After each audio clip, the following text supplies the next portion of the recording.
My name is called Moses Adala, the CEO of Competitive Manpower International Limited, a company which is started in 2011. Currently, Competitive Manpower is in 6 countries. We are in Kenya, Uganda, Tanzania, UAE, Ghana, and Sierra Leone. Okay, then I'll have my slices of onions. You do it nicely. We realized that there was a gap between employment. Actually, we have a problem of employment in the country. So that's how we ended up coming up with the competitive. After we've also worked in Saudi Arabia, I worked with the Al Munajim Cold Store as an administrator in 2010. Then there was something called the Saudiization, where administrators were supposed to be replaced by the Saudi nationals. So I had to take up the opportunity to come back home and create employment for the many youth whom I realized that they never had jobs. We realized also there was a lot of disconnect between the employers and job seekers.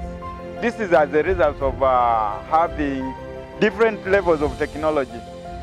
Here we would take girls who don't know how to use even toilets. We would get girls 3 days from the village.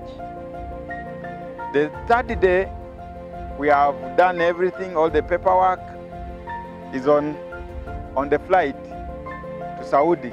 When he reaches Saudi, actually the employer feels that he has received a low deal because what he expected is not what he's having. And that's the challenge that we've been having between the employer and the girls, and this created a lot of runaways. It created a lot of mistrust among the employer and the girls. So when labor came in and they realized, okay, we need to do something, there is something which is not okay, they took an initiative to go to Philippines to learn why is it that the Philippine girls are okay. Philippines are not suffering the way Kenyans are suffering. So they went to Philippines and did the benchmarking. What they learned from there was in Philippines there were some kind of training that these girls were going through before they are deployed. So the Minister of Labor created an opportunity that no, before a girl is deployed to Saudi Arabia, should do some kind of training. Alafu napiga pasi. Maona? A training which has to take 1 month. That's pre-departure, child care, home care.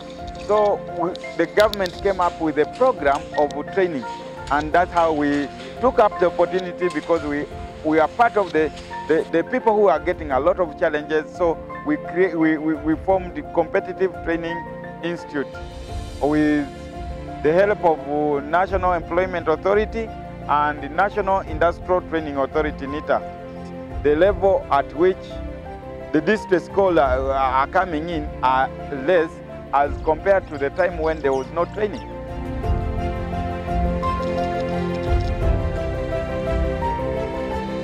We have a capacity of 450 girls we train monthly. The examination is done by NITA. NITA supervises the exam. And after the exam, we hand over the girls to the agents, of which the agents now begin processing the paperwork for the girls to go to Saudi. But even when the girls are in Saudi, we have a connection between us and the girls. When we get a problem that we feel we cannot solve, there is an association that manages the recruitment industry. We have ASMAC, we have also CAPEA. So we forward these complaints to the relevant associations to help in mitigating the problems that might have risen. Jina naitwa Winifred Makandi Kubai. Nimetokea maeneo ya Meru, lakini ni mkaaji hapa Nairobi. Na hii biashara unapoiona ni jasho kutokea Ngaf 2014 mpaka 2021. Nimekuwa maeneo mbalimbali Saudia, Lebanon na Qatar. Na si peke yake, kuna ingine mwena wa Rodnandigara. Then ndo mzee wangu, she's my sister, tunaona customers dawa. So niambie watu wenye wanaenda Ngaf wasifikirie Ngaf ni kuna mateso huko. Mtu aende ajikakamue afanye kazi akijua Kenya kimemtoa Kenya. Then kitu ya pili, Ngaf usiende kama uko na mambo mbili, weke kiburi chini na usijipende useme I'm graduate, I'm what. Kenya kimekupeleka huko ni kazi, ndio maana umetoka Kenya ukaenda kwa wenyewe. So wafanye kazi vizuri na waseme huko kuna mateso, waeke wengine uoga ya kwenda kujitafutia riziki ya kesho. My name is Collins Okeno. Competitive is the agency and the institution, and we are departing this afternoon going to the Middle East. The country is Saudi Arabia. The company is Al Marai. The company deals with mostly dairy products, and we've been here for the last 2 weeks. And we've learned pre-departure, the Saudi Arabia culture, and so forth and so on. Lots of jobs in Kenya, things are so thick for us guys, and as a youth, as youths, things are so thick in Kenya. So we've sought to seek employment back in Saudi Arabia so that we can come back and even educate our kids, invest some investments here in Kenya.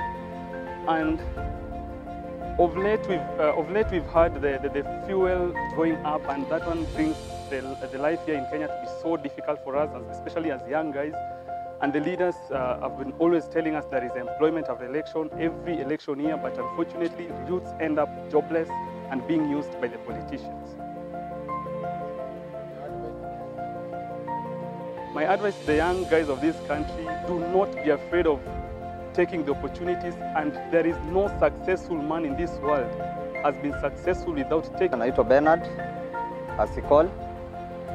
Nimetoka maeneo ya Laikipia, kule sehemu za jua, na naelekea nchi ya Saudia kutafuta ajira, na kampuni yenyewe inaitwa Competitive Manpower, ambaye imekuwa nguzo muhimu pereka vijana nchi za Uarabuni. Nataka kupinga yale maneno watu wanasema nchi ya Uarabuni watu wanateswa. Baadhi tu ya mambo machache inafanya mtu pengine kwa bahati mbaya kupata mateso. Si kwa sababu pengine hatujawahi, hata kama kuna mateso pengine yale machache tu, lakini mazuri yanapatikana hizo nchi. Kwa sababu gani? Nchi yetu ya Kenya, kama upande mwingine mimi nakuwa driver, nimetafuta kazi muda mrefu. Hata ile kampuni ambayo unaitwa kutafuta kazi, kuna masharti makubwa sana, ndio inafanya maisha, hata tunashindwa kusomesha watoto, tunashindwa hata kupeleka watoto shule kwa sababu ya kukosa kazi. Lakini kwa sababu opportunity ambayo tumeipata ya kwenda nchi za Uarabuni, sababu hata mimi niko na madada washaenda huko na wamesaidia nyumbani, wengine wamenunulia mama nyumba, wamejenga, na ni kwa sababu tu hayo mazuri ambayo yanatoka hizo nchi. Tunajaribu kupinga kwa sababu wanasema nchi za Uarabuni watu wanateswa. Kwangu ninaona madada yangu wameenda karibu zaidi ya miaka kama 7. Wameenda wametuletea na wanazidi kutusaidia watoto pia kutusomeshea. Sijaona mabaya kwao.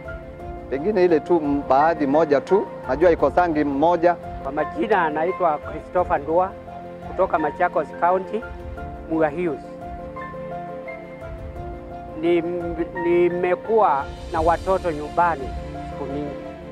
Walimaliza shule tangu 2002 na wamekaa nyumbani. Huko kwa kijiji yangu nimeona watoto wa majirani na watu wa ukoo yangu wameenda huko na wamefanya maendeleo. Wamelete pesa kutoka huko ile wamepokea kama mshahara, na wamefanya maendeleo kwa kijiji. Sasa wakati nilisikia ati huko iko nafasi, nilifurahi sana. Nilijaribu juu chini ndio watoto wangu wengine waende huko.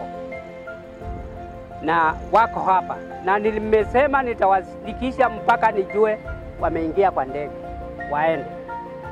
Hii ufumi inaendeshwa, sielewi. Tunaona watu kwa nini wengine wanateseka, lakini mimi wale nimeona kwa kijiji yangu, nimeona wamefanya maendeleo, wanafanya huko, na ni mzuri. Nimeambiwa hawa wanaenda kwa hiyo kampuni, ile kampuni mimi ninashuhudia, nimeona kwa kijiji yangu, hata watoto wa sister yangu, watoto wengine wa brother yangu wameenda huko na wamefanya kazi mzuri kwa kuleta maendeleo Kenya.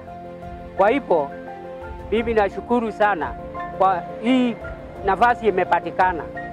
Huyu mwenye kupeleka hawa watoto, nimeona ametoa dokumenti zote, anaonyesha hawa, kumaanisha hapo hakuna ukora. Serikali inajua hawa watu wanatoka hapa na wanaenda nchi fulani, na huko watakuwa salama.